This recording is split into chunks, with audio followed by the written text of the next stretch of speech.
On behalf of the Deep Ocean Stewardship Initiative, the Ocean and Climate Platform, the Scripps Institution of Oceanography in UC San Diego, UC Revelle program, and the University of the South Pacific, I'd like to welcome you to the Ocean Climate Policy Nexus side event.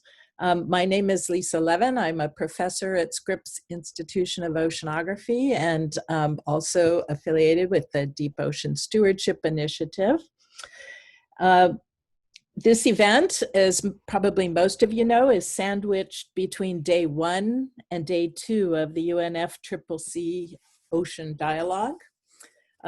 In this side event, we hope to share with you information about the 47 submissions that have been made to guide the ocean dialogue that's ongoing, the role of civil society in bringing science to ocean policy, the biodiversity climate nexus in areas beyond national jurisdiction, and a panel discussion on Pacific perspectives on ocean points of entry to traditional knowledge and other topics. It should be a great time. Forgot to wish you all good morning, good evening, good afternoon, and I know people are around here from all time zones. We have a great group of speakers, and I will be introducing them as they speak. I have put everybody on automatic mute and ask that if you would like to be unmuted to speak and ask questions at the end, that you please put your question in the chat and that we will manually have to unmute you. This is really just for security reasons with this large number of people. So our first presentation today, let me stop sharing. Our first presentation today will be by Bobby Jo Dobish and Blue NGU. Bobby Jo is an environmental attorney focused on corporate sustainability and ESG issues, climate policy, carbon markets, and permitting of forward-thinking development. She has a deep interest in ocean conservation and policy and is a member of the climate and BBNJ working groups at DOSI, where she also helps with communications. Blue NGU is a postdoctoral research fellow within the Interdisciplinary Graduate School for the Blue Planet at the University of Brest. She's a member of the Ocean University Initiative and DOSI Working Group on Climate Change. And this year, she has a United Nations Nippon Foundation Fellowship on the implementation of the 2030 Agenda for Sustainable Development through UNCLOS and Ocean Governance Frameworks. Let me get your slides up. Let's see, click to exit. I'm hoping that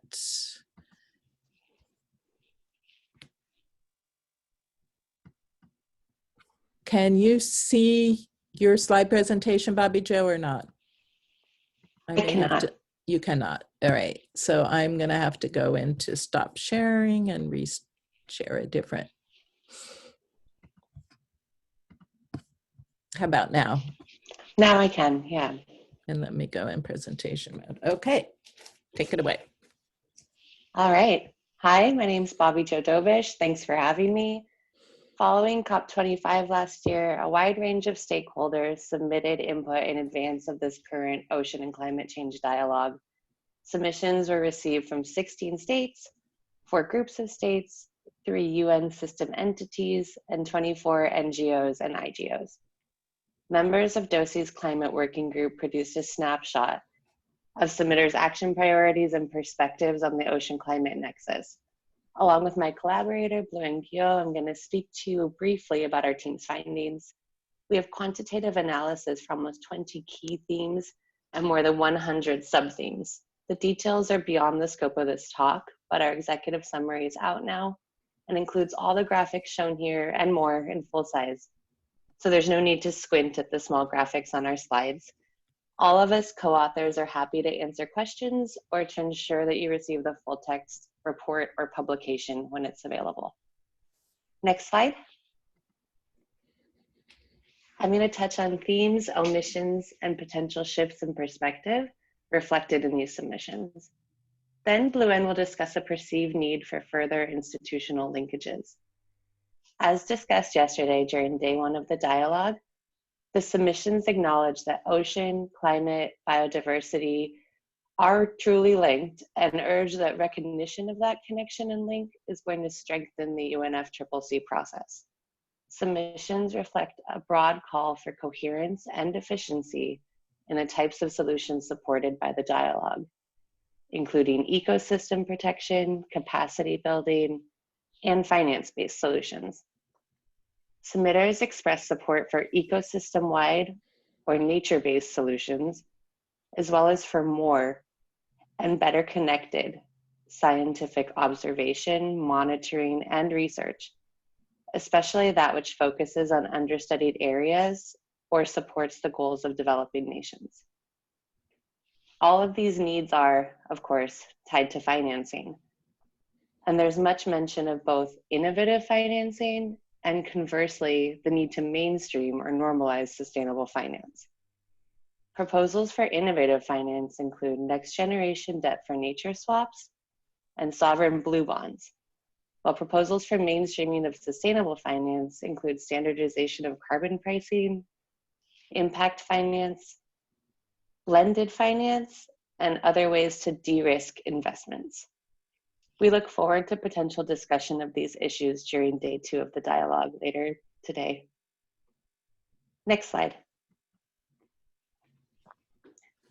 Encouragingly, there's a subgroup of states parties whose original nationally determined contributions, or NDCs, did not focus on the ocean, but who then submitted robust recommendations to this dialogue.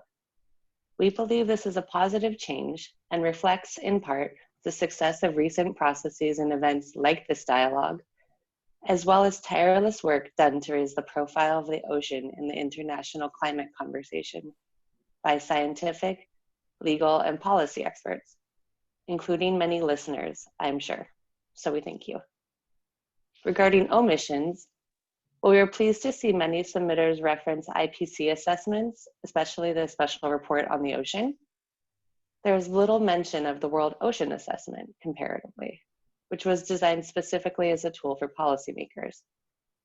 Nor is there a robust discussion of fisheries by some fishing nations.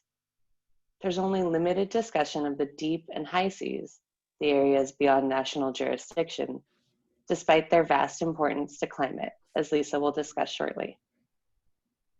Many submissions call for leveraging the decade of ocean science for sustainable development to support diplomatic and policy initiatives in tandem with calls for stronger connections between ocean, biodiversity, human rights, and development work streams that already exist. Blue N will now elaborate on this expressed need for further systems-based linkages. Next slide. Thank you. Thank you, Bobby Jo. Thank you. I'm happy to be here with you today. Ocean and climate governance frameworks or regimes are loosely coupled. They only intersect, overlap, and occasionally collaborate, despite very positive developments since COP21. The Ocean and Climate Change Dialogue submissions indicate that a more integrated or holistic approach is necessary.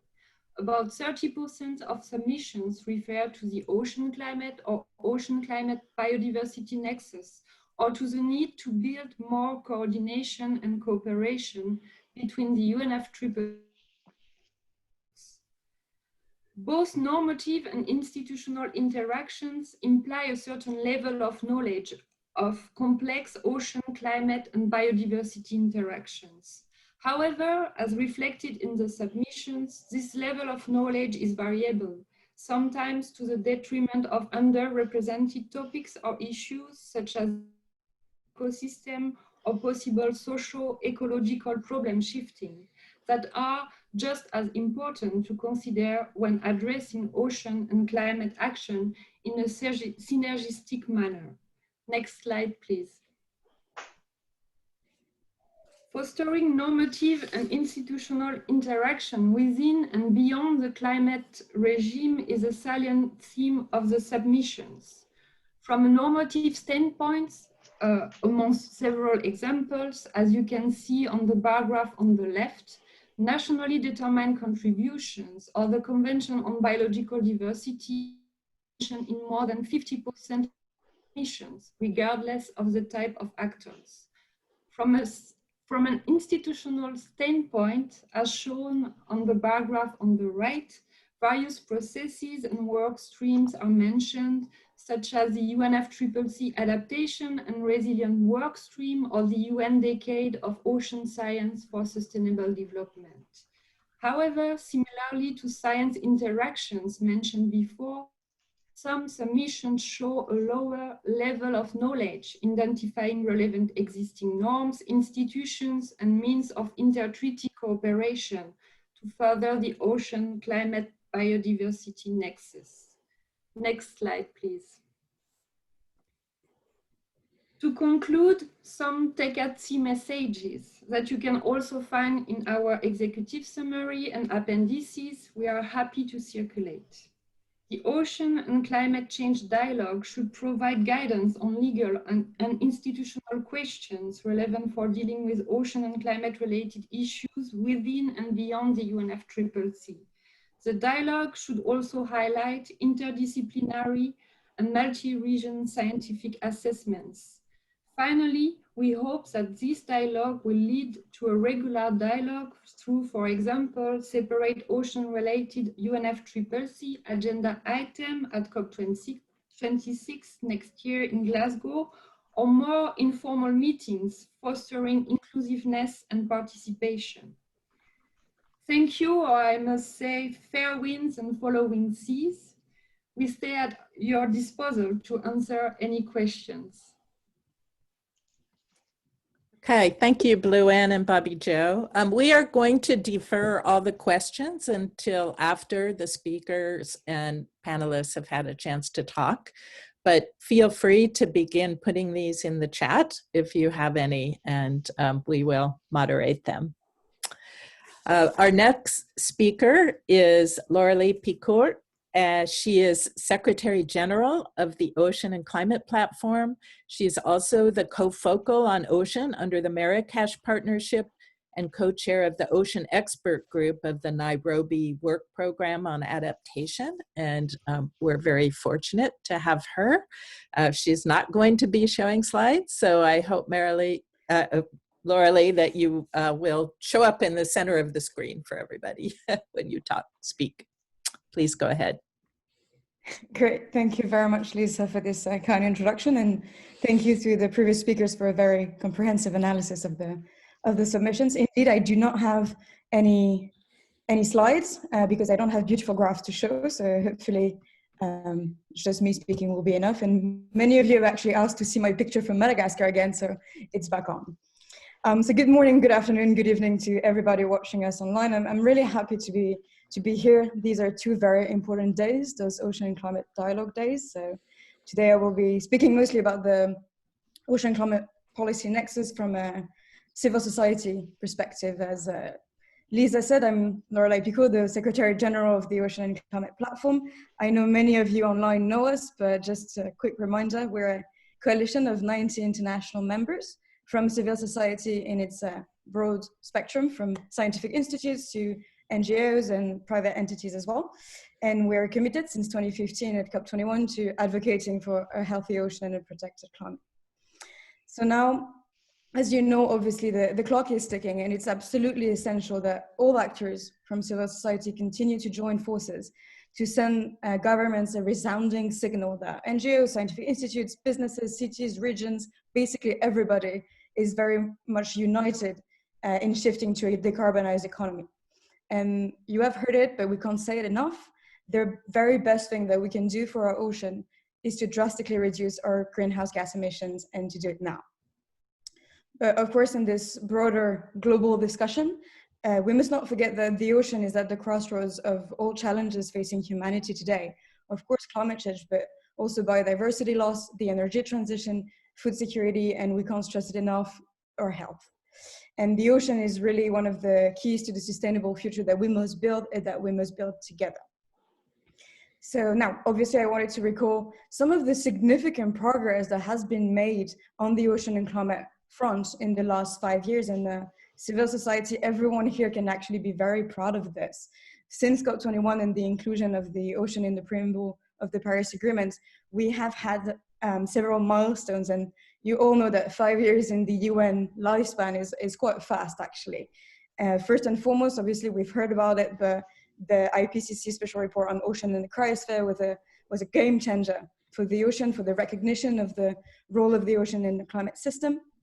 Of course, in the last couple of years as well, we've initiated some very concrete discussion on the inclusion of ocean-related measures, not only into NDCs, but also into broader UNFCCC mechanisms in that regard, because the Ocean Initiative was a pioneer in steering this discussion.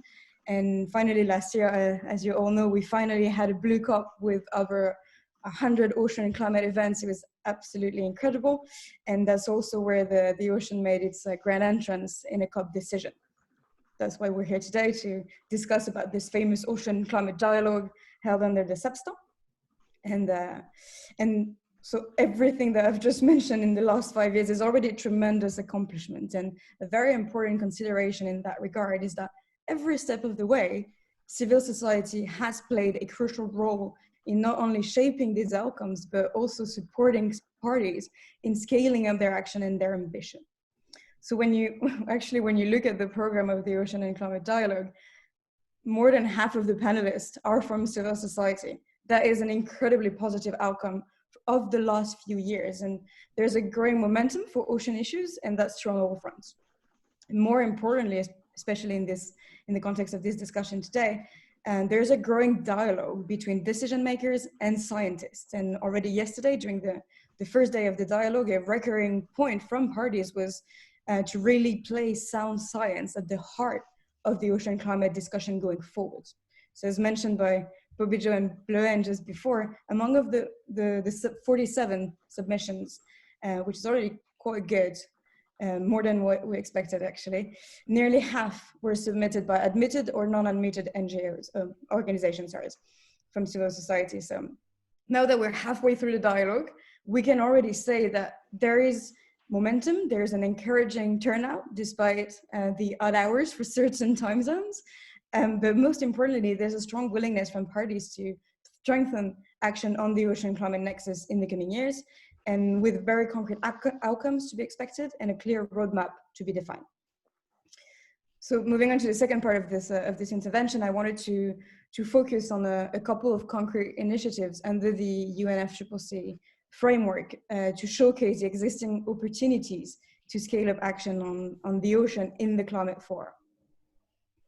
The first one is the Nairobi Work Program on Adaptation. Those of you who attended the Group 1 discussion yesterday during the dialogue have heard some of what I'm going to say now, but I think it's important to remind it because it's an important progress under the UNFCCC. So the Nairobi Work Program on Adaptation is actually the UNFCCC's knowledge to action hub on adaptation and resilience under the SEPSTA. And it was established in 2019, just ahead of COP25, sorry, not just yet COP29. The Nairobi Work Program established an expert group on ocean, coastal areas, and ecosystems, which was mandated by parties at SEPSTA 50. So the overarching mandate of this ocean expert group is really to drive forward activities that produce usable knowledge products and catalyze action in response to identified needs. Here we're really in the aspect of answering questions that have been asked, so provide some answers. That group is comprising 23 representatives from renowned organizations such as the IPCC, but also other UN entities, and Bleuen mentioned it, we need to work across the spectrum of the UN entities, to work with the BBNJ negotiations, the CBD, and so on and so forth. And of course, we have some expert organization from civil society. So we have been working now for more than a year on a set of collaborative actions to find synergies to really address the adaptation and ocean needs under the UNFCCC.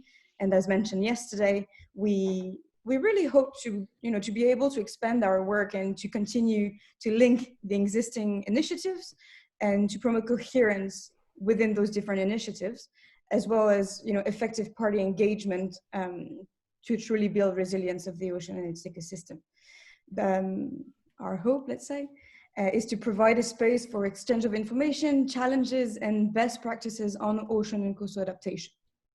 And we want to do that with a broad range of stakeholders and report to parties to make sure that moving forward, we remain relevant to the process of the UNFCCC. So we're now hoping that the work of the Nairobi Work Program will be included in the outcomes of the dialogue. That will be the first step to scaling up our efforts from 2021 onwards. So now on a different aspect of civil society, this is my second hat. I have 3 hats today, and this is the last one. I wanted to talk a little bit about another initiative that has been steered up by civil society in the Climate Forum, and that's the Marrakesh Partnership. We don't hear about it enough, but it's a really great process that's scaling up as well in the last few years. Many of you actually on the call are part of the global ocean climate community. And so to briefly recall, the aim of the Marrakesh Partnership for Global Climate Action is to, again, establish a dialogue. So we've heard that word quite a bit, which means that we need to talk to one another, apparently. But here, the Marrakesh Partnership really wants to establish the dialogue between parties and non-state actors, so again, civil society, to really boost concrete solutions and stimulate innovative partnerships. So we're in the action part of the UNFCCC, let's say.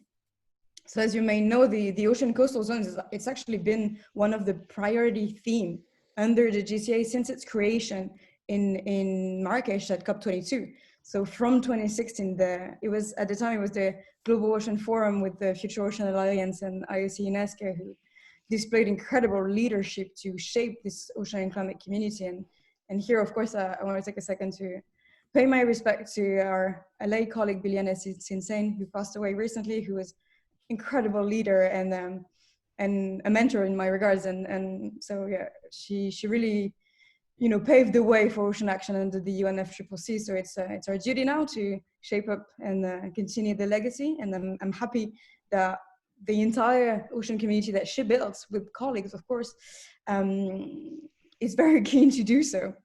So you may have heard that last June, Conservation International and the Ocean and Climate Platform, we were elected to become the new co-focal point for ocean and coastal zones under the Marrakesh Partnership.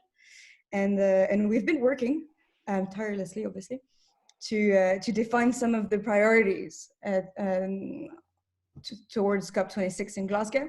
So very quickly, I wanted to highlight 3 of them because we will need your support to exert them, of course. The first one is we need to consolidate and expand the ocean climate community under the Global Climate Action Agenda. And we recognize in that regard the prominent role of the private sector, especially in the last few years, in scaling up ocean action. And we look forward to strengthening that relationship.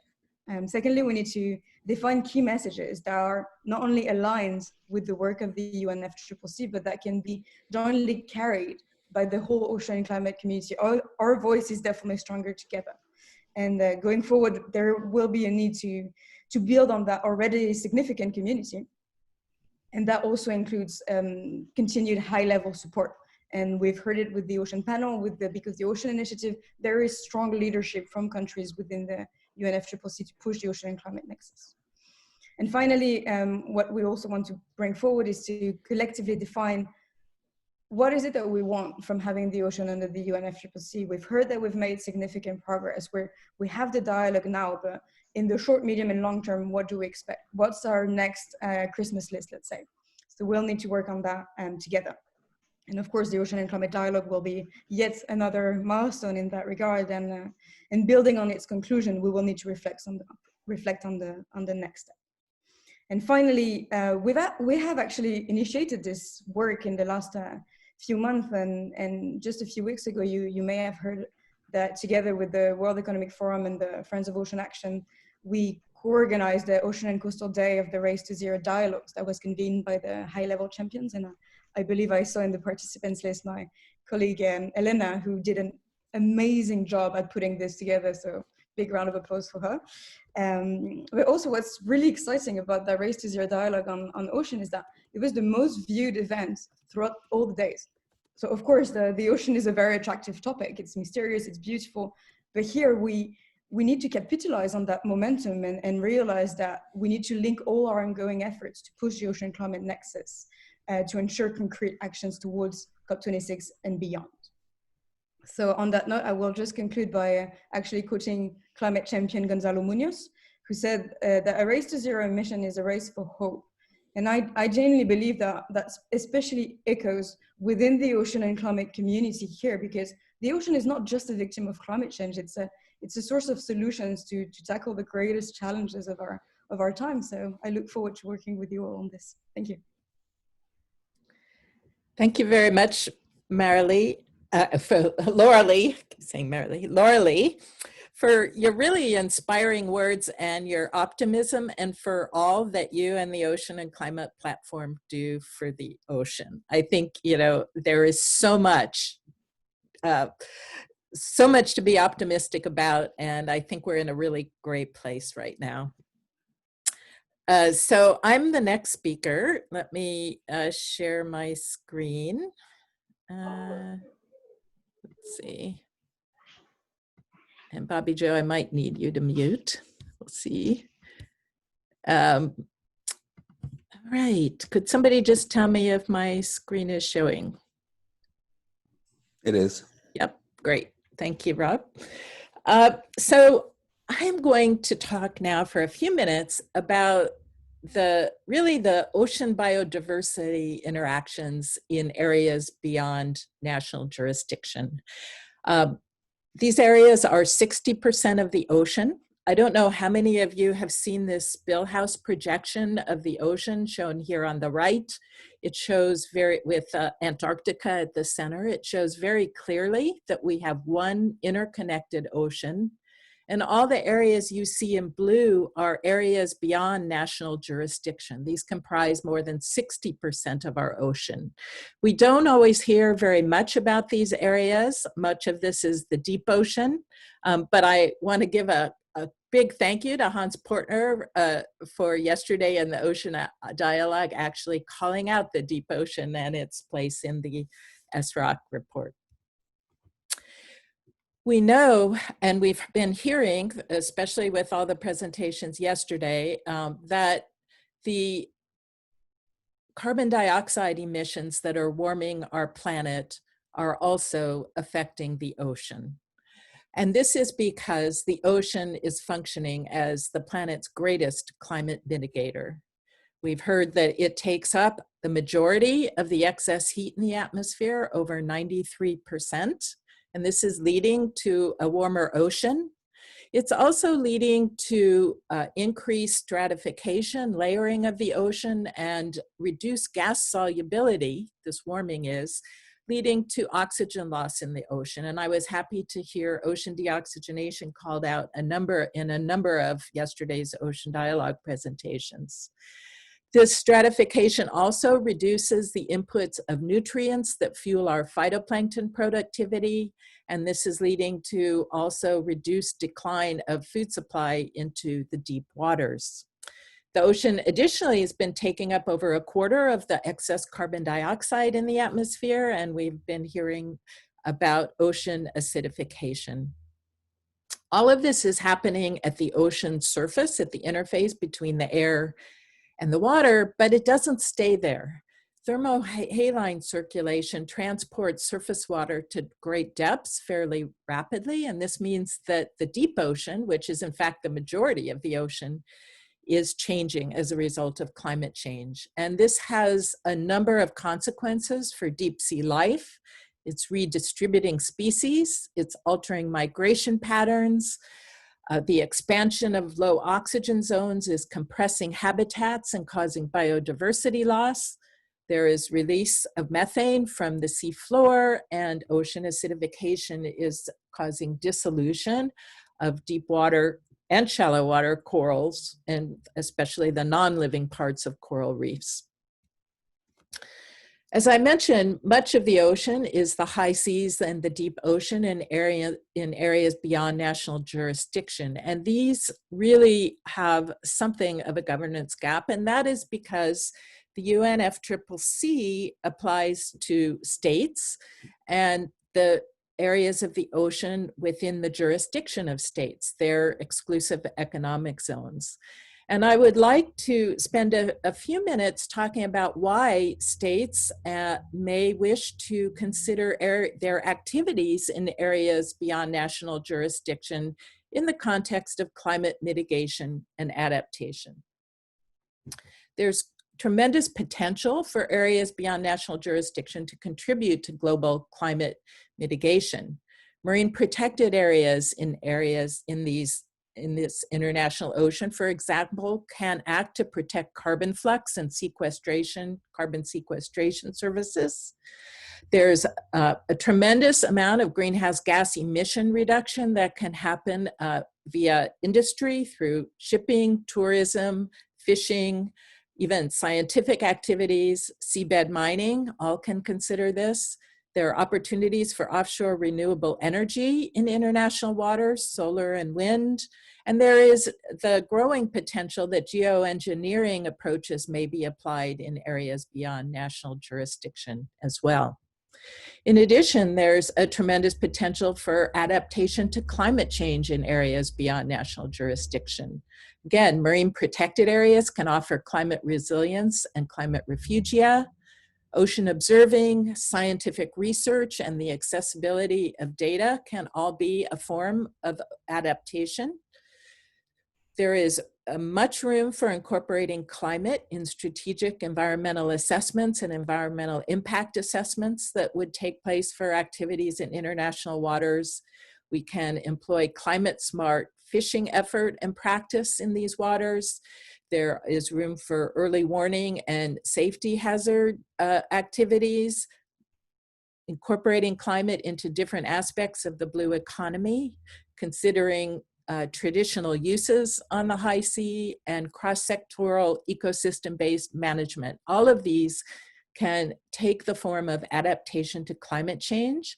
And I would like to encourage the states or parties to consider how their activities in areas beyond national jurisdiction could be incorporated into their NDCs. I'd also like to point out that multilateral, multi-agency ambition is needed to build climate into the governance and activities in high seas and the deep seas. And this alphabet soup of UN agencies really needs to team up with the UNFCCC to make that happen.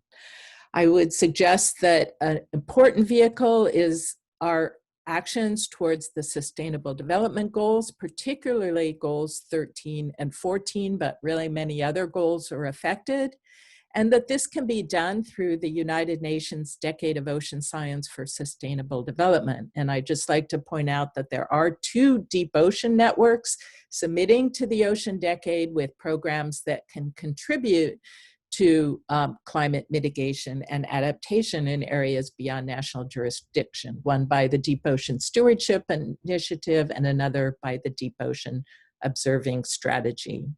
And I'd like to leave you with some beautiful images of our deep ocean and a few messages that biodiversity and climate are fundamentally intertwined in the high seas and deep ocean, in areas beyond national jurisdiction, but also within national jurisdictions. We need to remember that actions that conserve biodiversity are good for the climate, and actions that mitigate climate change are good for biodiversity. But we need novel approaches to ensure that climate is addressed and in the management and conservation of the high seas and deep ocean biodiversity. And I will stop there and stop sharing my screen. Thank you all for listening, and we will take questions again at the end. And next, I would like to introduce the moderator of our Pacific panel, Elizabeth Holland. I'm hoping one of you, Rob or Natalia, can unmute her, and that Beth, I'm hoping she's back on here. Beth, are you there? Yes, I'm here, Lisa. Okay, great. Thank you so much. Let me introduce you. Let me just say that Professor Elizabeth Holland is the Norway Pacific Chair in Oceans and Climate Change. She has a joint appointment at the University of the South Pacific and the University of Bergen, based at the University of South Pacific. And Beth will introduce our panelists and the panel discussion. All right. Thank you so much, Lisa. And thank you so much for this partnership, because it did spring out of our scientific collaboration on the IPCC Schrock report. And I think it's a really important symbolic as well as substantive partnership. And this morning, we'd really like to present the Pacific perspectives, because the Pacific really helped lead on setting up this ocean climate dialogue, and in fact, in getting ocean into the preamble. So with that, I'd really like to welcome Ambassador Satyendra Prasad, Fiji's representative to the United Nations, and acknowledge Fiji's leadership, because yesterday morning here in Fiji, the Prime Minister of Fiji, Frank Bainimarama, announced the first domestic commitment to the high-level panel on oceans. And that high-level panel was led by Norway and Palau and the rest of the Pacific. So it's really an honor to welcome Ambassador Satyendra Prasad, who is the Pacific Small Island Developing States lead. Ambassador Prasad.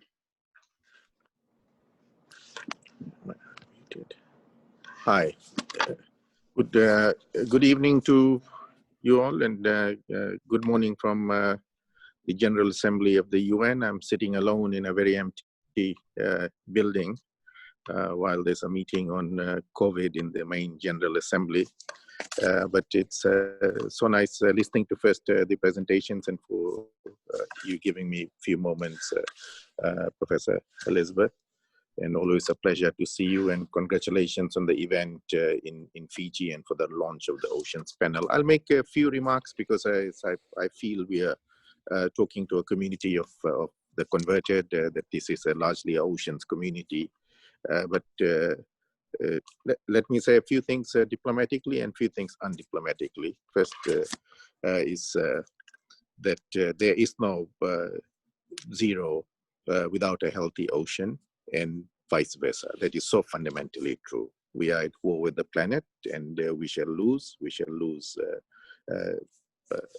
if we don't really pick up speed and pace. And getting the oceans and the climate nexus right, locking that into UNFCCC process irreversibly, so strongly, is first and foremost good for the whole of the planet. And of course, it is also very good for the small island states of the Pacific and for Fiji. So we are not saying this so forcefully diplomatically. It is something that we fundamentally believe is the right thing. For us, the ocean climate nexus is personal in Fiji and across the Pacific. More fiercer storms and climate catastrophes have immediate impact on the oceans, on the coastal ecosystems, on coral reefs, and these take a while to regenerate, long time to regenerate. The impact on livelihoods of communities, on well-being of communities are immediate, are felt immediately, felt in the short term, and then are felt over the longer term.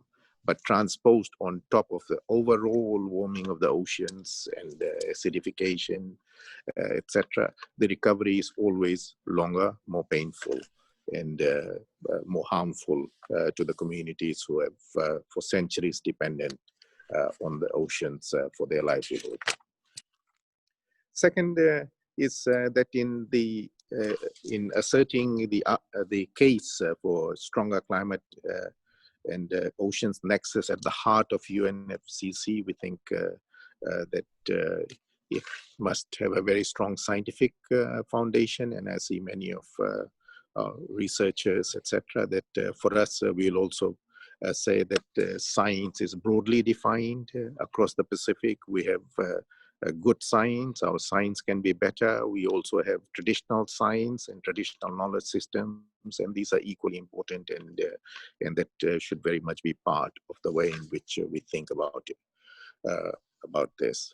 The Oceans and Climate Nexus is also so fundamental to building sustainable economies. So you have heard many world leaders speak, and the Oceans panel yesterday, yesterday in Fiji, today in the northern hemisphere, speak about the focus on sustainable blue economy, and that this is where much of the focus of the world will be, so that it is not the focus on the blue economy is not like what the economic development on land had been for so many decades, etc. This is where much of the economic growth will come from in future. We are not opposed to that, but if you don't get the oceans and climate nexus right, then that economic growth that is derived from the oceans will become growingly unsustainable, as it already is, but in an exponential way. And this is the absolute real fear. On the other two parts that are somewhat personal to the Pacific Islands, on climate and ocean nexus and its impact on fisheries, I think some of the speakers have sort of hinted on that. Warming seas, we are losing our tuna eastward to the cooler waters.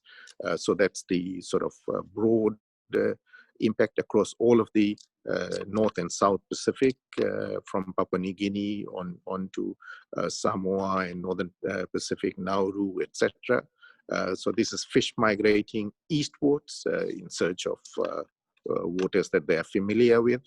And the economic impact of this alone already, we can say, is more than the combined total of ODA that is coming into the Pacific already as of today, and has been the case. We didn't have the data probably for a decade and a half already. And this is not a problem we have caused, but we are not saying that someone else owes us a living, but we all need to solve this issue together. So that's that side of fisheries. And in the coastal fisheries, because of reef degradation arising from global warming, as well as overfishing, etc. Coastal fisheries is really under stress, and this has impact immediately on the poorest coastal households and communities, and second, impact also on women disproportionately, far more disproportionately. I think the previous speaker has covered climate and ocean nexus and the need for within the biodiversity setting beyond the national jurisdiction. So I will not cover that point, but it is good that we are having the discussion in a COVID context.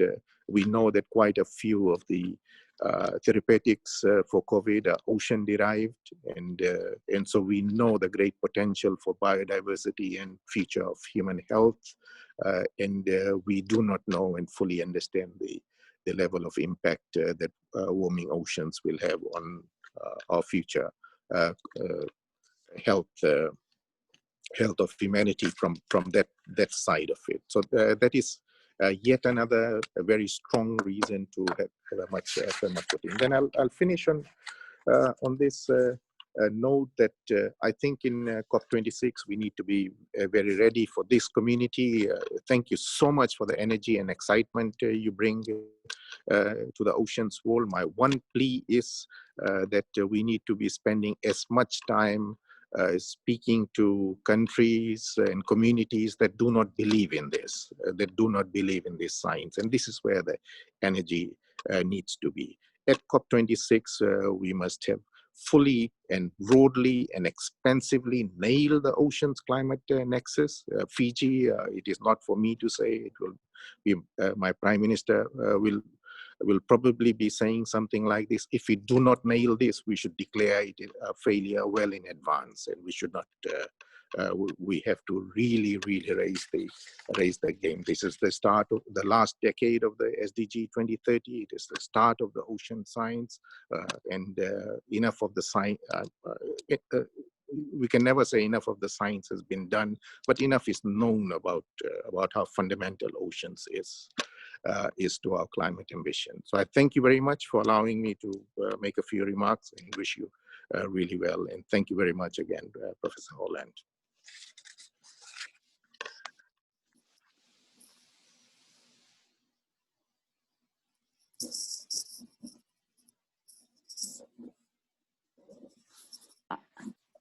Lisa, you're Yes. muted. Okay. Well, Beth, go ahead. You should be unmuted now. Yes, thank you. And Nakavakalevo Ambassador, I appreciate your wise words and your leadership. And as Fiji said in its leadership of the COP, we are all in the same canoe.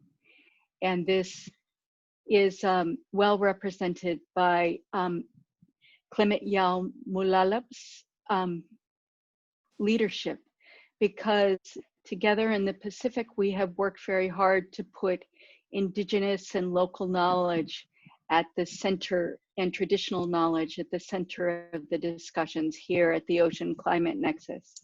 But Clement has really been a leader in scholarly work and in legal work in establishing the precedents for this. And Clement comes from the Federated States of Micronesia, and it was really an honor for me to have that discussion here in Suva with the ambassador here in Suva. But with that, I'd like to hand it over to Clement so that he can demonstrate his leadership yet again. Thank you, Clement. Thank you very much, Professor. Those are very kind words. I don't think I'm worthy of them. I will say that the work that I've done on Indigenous and traditional and local knowledge is work that I've done with a large number of colleagues and scholars. And I'm happy to present a little bit of that work, but in a kind of a broader sense, to talk about how the international community, through various UN-related international instruments and processes, have reflected Indigenous knowledge or traditional knowledge or local knowledge, including in connection with the climate and the ocean. I do have a few slides that I've kindly asked Dr. Levin to show for us. Hold on. Let me get the, there we go. Yes, and so I will begin with a framework in the UNFCCC. As you may know, in the preamble to the Paris Agreement, there is a reference to, among other things, obligations pertaining to the rights of Indigenous peoples, as well as obligations pertaining to local communities. And in the COP decision that adopted the Paris Agreement, the COP established what is called the Local Communities and Indigenous Peoples Platform, with a number of functions and purposes. Next slide, please. And under this platform, there are three main purposes for the platform, including knowledge sharing, facilitating of exchanges of experiences and good practices, as well as enhancing the engagement of Indigenous peoples and local communities in the UNFCCC process, elevating their experiences in a way that had not been done before. Next slide, please. And a couple of years ago in Katowice, the COP adopted a decision that established a constituted body under the convention, the Facilitative Working Group. And the Facilitative Working Group is made up of equal representation between parties, so 7 party representatives from each of the 5 party regions, as well as 1 from SIDS and 1 from LDCs, as well as 7 representatives of Indigenous peoples from the 7 recognized sociocultural Indigenous regions. This is, to my knowledge, the first time that there is this sort of equal footing representation in a formal body like this in intergovernmental processes. And in this process, the Pacific has 3 possibilities to be represented. We can be represented as part of the Asia Pacific group, we can be represented as part of the SIDS seat, and we can be represented as part of the Pacific Indigenous region seat. So there are multiple opportunities for the Pacific to be represented in the work of this Facilitative Working Group. Next slide, please. And so building on some of the work that's been done under the convention, there are two major bodies dealing with scientific work that have in the last decade or so, done a lot of work to include indigenous and local and traditional knowledge in their assessments. As you can see here, a kind of a rundown of the IPCC special reports on 1.5, on climate change and land, and the SROC, increasing references to indigenous peoples and local communities and the importance of their knowledge. And you see that sort of excerpt there from the SROC about the importance of using local knowledge and indigenous knowledge alongside science for ecosystem-based management of the ocean and marine habitat restoration. Next slide, please. In tandem with IPCC, you of course have the important work of IPBES focusing on biodiversity issues, and IPBES did put out its first global assessment report last year, which contains over 100 references to indigenous and local community and local knowledge, as well as indigenous peoples and local communities. And there are a number of references to that knowledge and to those groups in different findings pertaining to the oceans and marine systems, highlighting the importance of their involvement. Next slide, please. And I think this has been really gratifying, for at least for the Pacific, because if you recall in 2017, under the able leadership of Fiji during the UN Ocean Conference, the participants adopted a call to action. And paragraph 10 for the call to action recognizes the importance of understanding the health and role of the ocean and the different stressors on the ecosystems of the ocean, including climate change. And you understand all of this through science as well as traditional knowledge systems. And we see that kind of play out in different avenues internationally. Next slide, please. And kind of a follow-up to that in the most recent development is the UN Decade of Ocean Science for Sustainable Development, whose the current implementation plan, as the ambassador from Fiji, the permanent representative from Fiji noted, it defines ocean science broadly to include local and indigenous knowledge.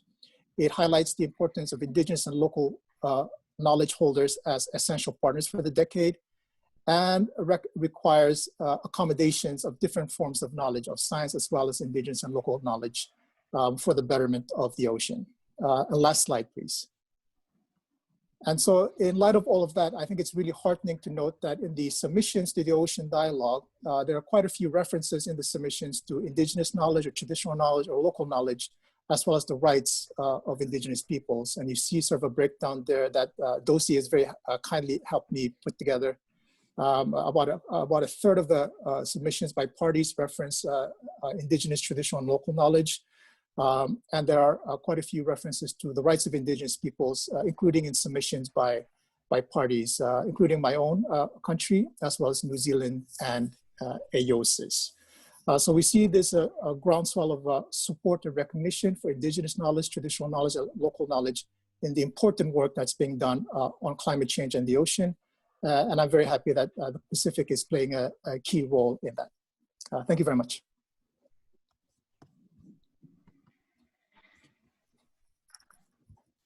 Thank you. Elizabeth, back to you. All right.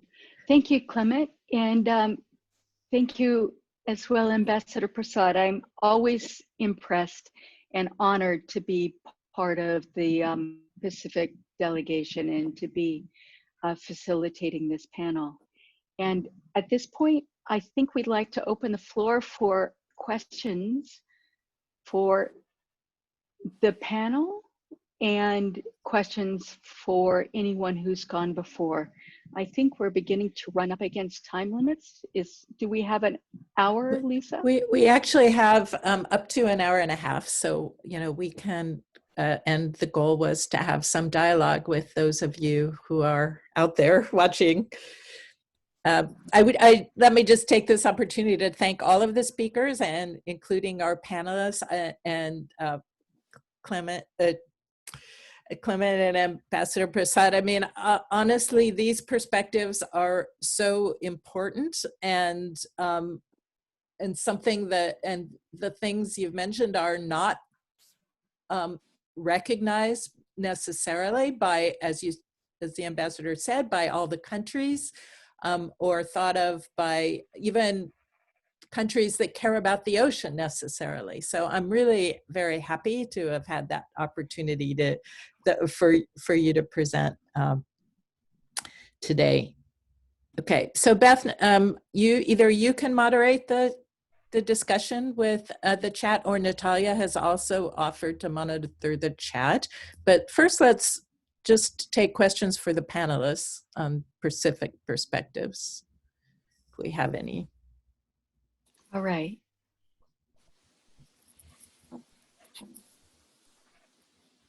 So the first question that I see come up on the chat is for Clement. And it's that it's wonderful to see the LCIPP working group take off. And what would you see, Clement, as some of the major takeaways that the group had this year? Thank you very much, and thank you for the question. So the facilitative work, the LCIP has been in existence for a while, but the facilitative working group has really just started doing much of its work this year as part of our initial 2-year work plan. And a lot of that work has been doing a lot of surveys of existing practices and so forth, in order to make certain recommendations to parties and governments on how to take forward Indigenous and local and traditional knowledge and its holders.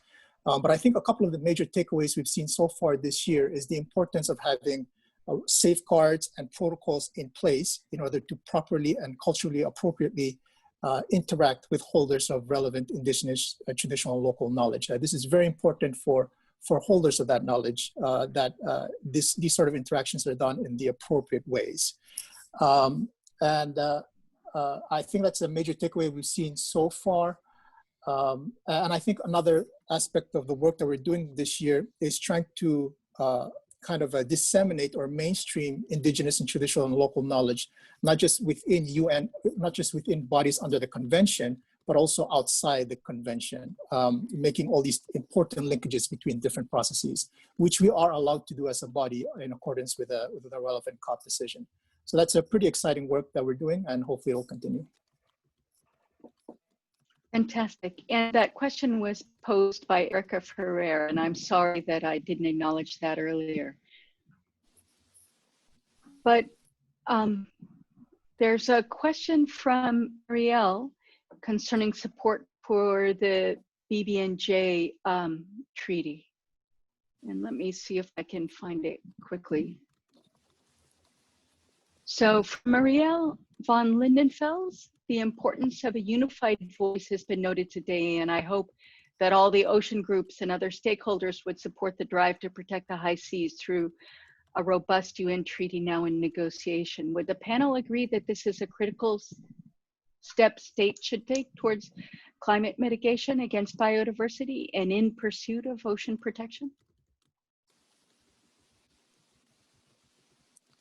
So Ambassador Prasad, if you're still able to be with us, would you like to take the lead on answering that?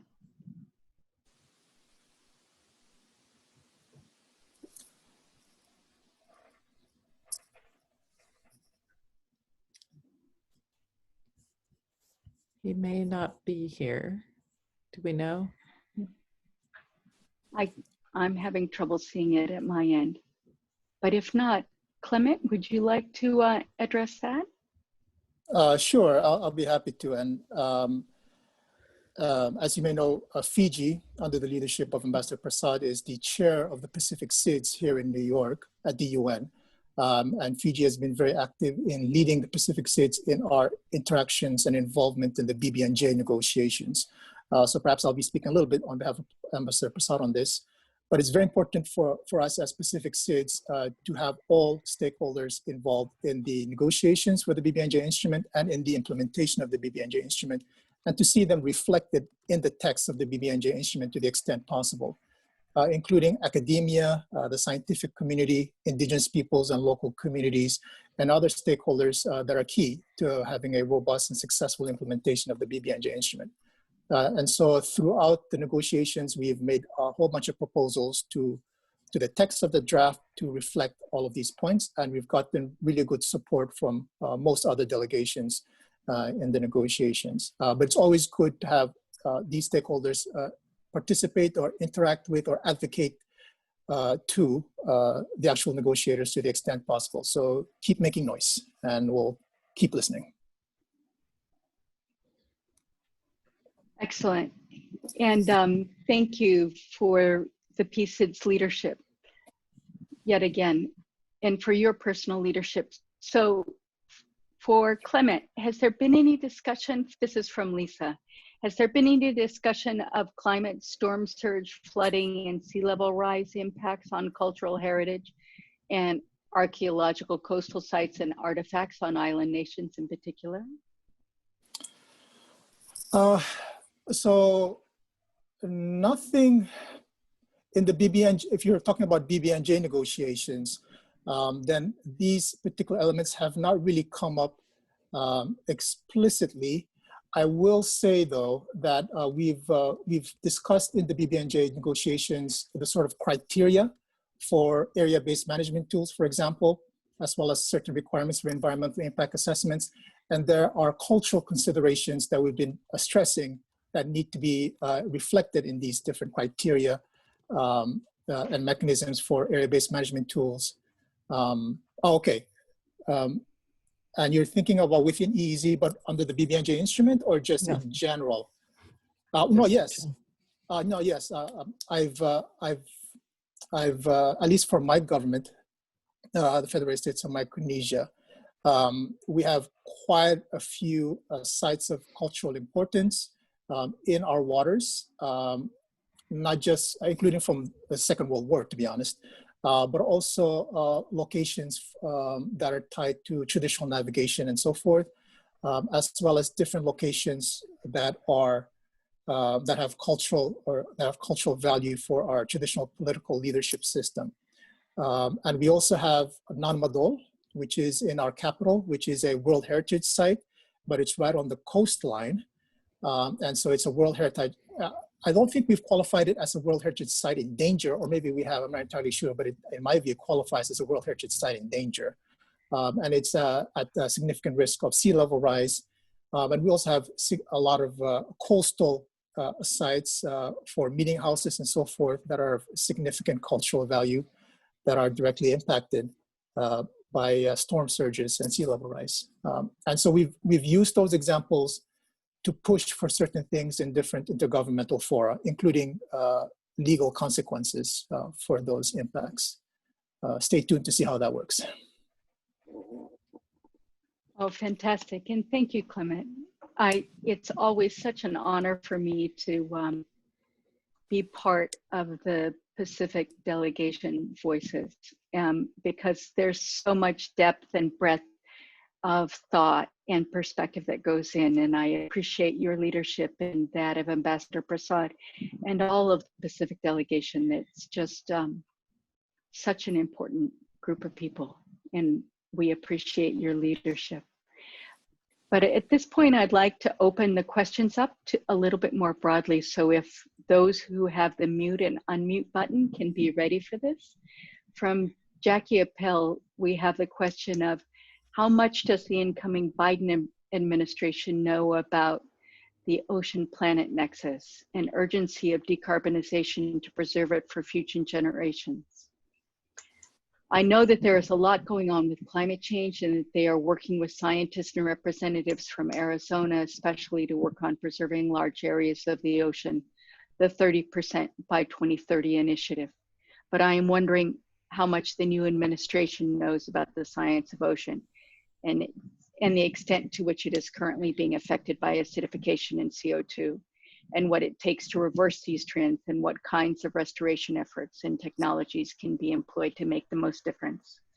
And I'd just like to start the response to this question by saying that John Kerry has been named the climate ambassador, and he was previously, under the Obama administration, the lead for discussions on the Pacific and oceans. So, but there are others who are much more knowledgeable than I on this. So if there's any commentary on that. I think that says it all, really. You know, the fact that John Kerry is leading the charge in the US, and he has been involved in the Because the Ocean and basically so many ocean climate initiatives that I guess we should have some confidence that the knowledge is there in our. Anybody else want to chime in? If I may, I don't know who knows what in the Biden administration, unfortunately, but I will say that the Pacific Islands Forum, so the grouping of Pacific SIDS along with Australia and New Zealand, we are having a dialogue later this month with our partners, the partners for the forum, which are major developed countries and other countries outside the Pacific region that dialogue with the forum regularly, and that includes the United States. And as part of the dialogue, the Pacific Islands Forum will try to impress upon the United States the importance of the ocean climate nexus. That's a major part of our agenda. So hopefully they'll hear what we're saying. Great. Excellent. And Lisa, there may be more perspective on that, but there's also another question for Lisa from Monica Verbeek. I noted that you listed deep sea mining as a sector where GHG reduction could take place, but surely we should avoid deep sea mining to start, as it is incompatible with enhancing ocean resilience and adaptation. Okay, well, Monica has raised, a very controversial issue, and I think in bringing deep sea mining up, my point was that there are industries, whether emerging industries of many sorts, that aren't considering climate change and should be, and building them into their regulations. And while I may have personal opinions one way or another about deep seabed mining, I do think that it is an example of one industry where everything from their designation of protected areas to their impact assessment and baseline guidelines for collecting scientific baseline data, for decision-making about whether to mine or not, all of that needs to build climate change in as a cumulative impact. And to understand that deep ocean ecosystems are changing, whether we mine or not, but to understand mining impacts, you actually have to understand climate change impacts. So I guess I'll leave it there, and maybe somebody else would like to weigh in on the issue of, relevant to this question.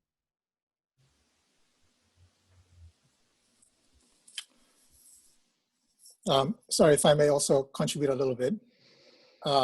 So this, I can't really take a position one way or another on whether to proceed with deep seabed mining.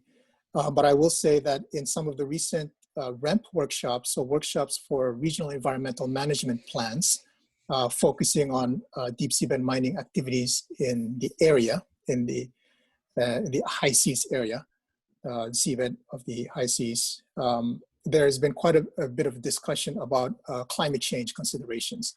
When you do cumulative impact assessments and when you think about possible area-based management tools for those REMPs, there's been quite a bit of discussion by the participants in those workshops about how to reflect different climate change aspects. So I think there needs to be more of that discussion, to be honest, including in the formal negotiations for the exploitation regulations for the International Seabed Authority, or at least on the scientist level and the workshop level, there's more discussion on that. Thanks. Great. Yes, excellent. And that's the reason why Fiji's Prime Minister reiterated the Fiji moratorium on deep seabed mining from now through 2030. So, but from Mark Baylor to Lisa at SIO, how are the two, marine diversity and conservation and climate change impacts and adaptation, the two centers for marine diversity and conservation and climate change impacts and adaptation, integrating or coordinating their efforts to better address the topics discussed this morning in support of the various initiatives outlined? Yeah, that's probably better a topic to take offline. I mean, I think the coordination could be a little bit better, but the focus for those two centers has often been very different, with the at Climate Change Center focusing on sea level rise and coastal adaptation, and DOSI has activities through CNBC that have focused on international, high seas and deep seas and so on. So, but there's definitely some communication and more that could happen. I wanted to point out, Kirk Sato very far back in the chat had a question about how organizations can coordinate to submit to the UN Decade of Ocean Science for Sustainable Development, and whether there's any kind of coordination meetings before January 15th, which is the Decade program submission deadline. And I'd like to just put it out there whether anybody knows of any types of coordination opportunities for groups. I guess the Deep Ocean groups probably should have created some open call for discussion of which programs and projects want to link up, but I haven't heard of any of those types of discussions. Has anybody else? There's regional coordination on these submissions within the Pacific that's led by SPC and Jens Kruger, because that's the regional focal point. So on a regional basis, I think there is some coordination going on, but I don't know to what degree non-state actors are included in that coordination. Okay. I mean, Kirk raises a really good point, and something maybe all the NGOs could discuss about how to better coordinate the large programmatic input to the decade. Yeah. Good morning, Camilla. And we have a question from Camilla Borovic from the University of Bergen. What concrete actions are needed in order to secure a separate ocean-related UNFCCC agenda item at the upcoming COP26?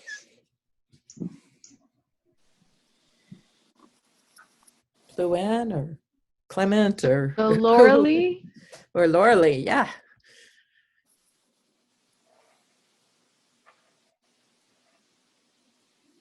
Is she there? Yeah, she's there, but she needs to be unmuted. Okay. Let's see if we can't find her to do that. Hi, can you hear me? Yeah. Yes, perfect. we can. Thank you for unmuting me. And thank you for that question. Actually, it's an important question because it's a discussion that we have been having within the NGO community as well as with parties in the Pacific as well as in Latin America and in Europe. We had that conversation within the Because the Ocean Initiative regional workshop last year.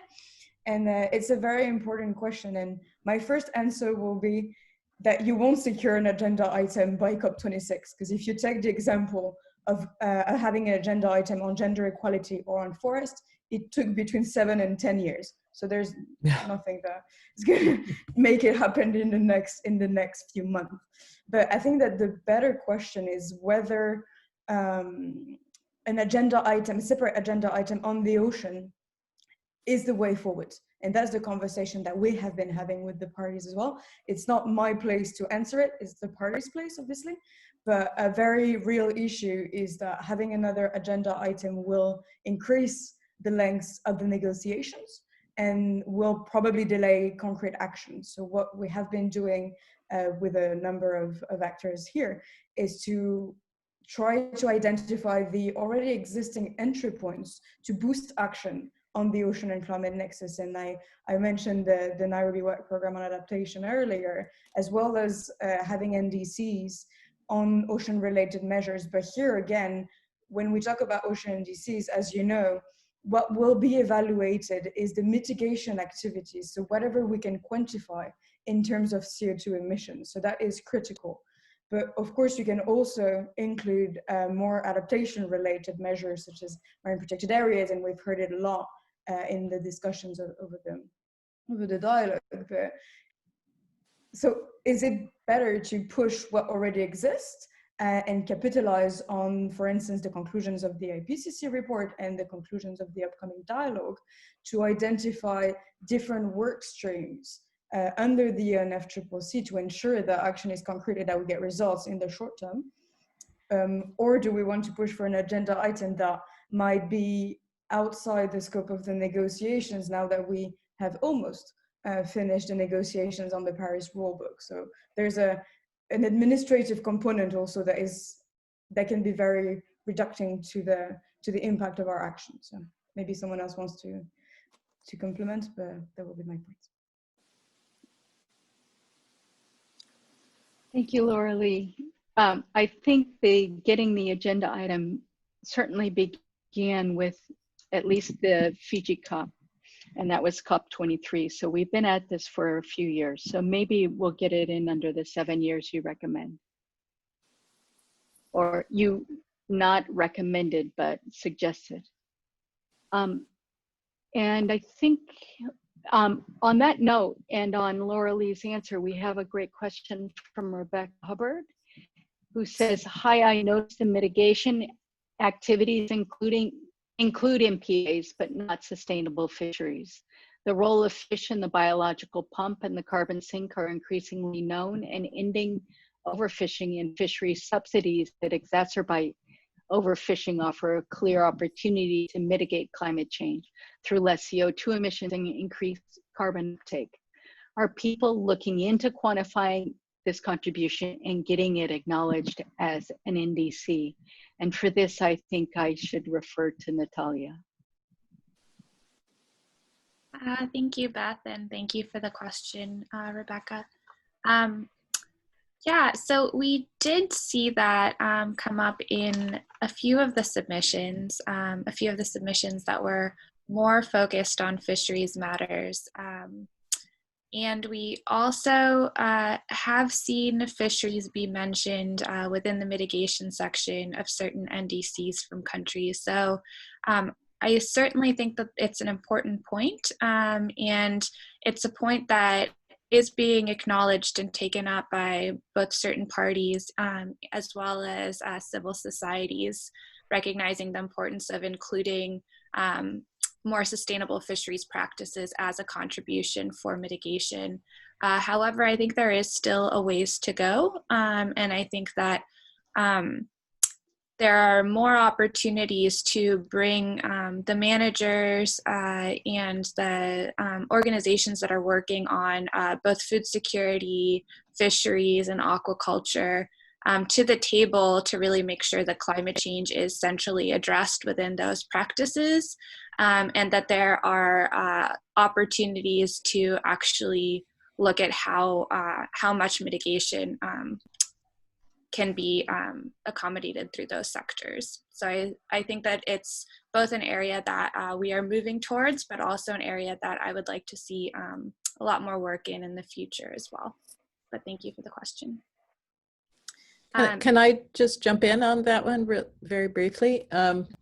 I do have to say that when the scientific community thinking about blue carbon solutions has focused largely on coastal wetlands, and there is research now about the biological carbon pump in open water and with the role of fish and fisheries and the removal of fisheries, and now with the sort of a growing movement to harvest the small pelagic, mesopelagic midwater fishes. There's more questions about how that might affect the biological carbon pump. But right now, there are not numbers to support inclusion of that type of activity in the carbon budgets of for NDCs, for example. And I do think it's maybe the next area, but much more science needs to be done. Yeah, and just to second what Lisa said, a lot of times when we do see it come up, it comes up more as kind of changes to the actual practices of what types of fuel ships are using or boats are using and kind of where they're going, as opposed to an actual biological pump contribution from the fishery sector. Yeah, and that may be because of ease of quantification. But I see that we're beginning to lose a number of our participants, and I'd like to just take this time and thank everybody for participating. For some of us, it's quite odd hours, And I really would like to thank our speakers and everyone who has contributed to a very rich discussion this morning. I think Luin, Bobby Joe, Lisa, Ambassador Prasad, and Clement have done an excellent job in laying the foundation for a very strong discussion. So thank And you. Laura Lee. And Laura Lee, sorry. Yes. It's, you guys, it's like 3 or 4 a.m. for Beth. So, you know, we need to give her a hand for having some of the more extreme hours and joining us. Yeah. Yeah. But I'll hand it over to you, Lisa, for the closing, I think. Okay, well, I haven't prepared any closing thoughts at all. I've just been enjoying listening to the discussion and the fact that we could have this dialogue. And I really want to just thank all, not only the speakers today and panelists who've done a wonderful job, but also all of you. A lot of people got up at 7 a.m. and got online at 7 a.m. here in San Diego, I know. And I think the ocean community is such a fantastic community. We have a long ways to go, but we've come so far in the last 5 years. And I just want to thank everybody for your engagement and urge you all to keep it up. Thank you.